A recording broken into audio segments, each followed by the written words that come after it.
In this video, I will show you how to create a new page on Wix website. So in order to do that, head over first to your home page onto your dashboard.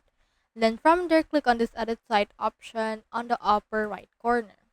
Now this will open here the Wix editor and it may take some while for this to render. So head over and then just wait for it to load. So now it is properly loaded.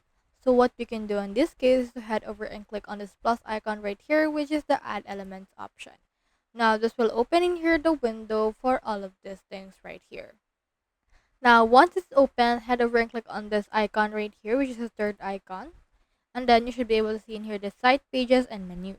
So what we can do in this case is to head over and then add in here a new menu item. You can also add a click on this add page as well. So click on this right here and then it will ask of what kind of page you want to create. So it will actually give you some templates for the about option, services, and a lot more. So just head over and then select which template you want, but you can also start with a blank page.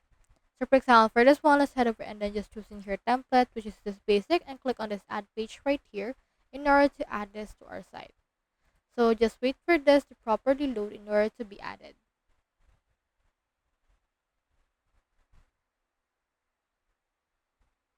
So as you can see, it's now adding this to our site.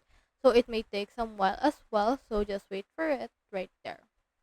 As you can see right now, it's been added. You can rename it and you can design it as usual that you do on the other sites right there.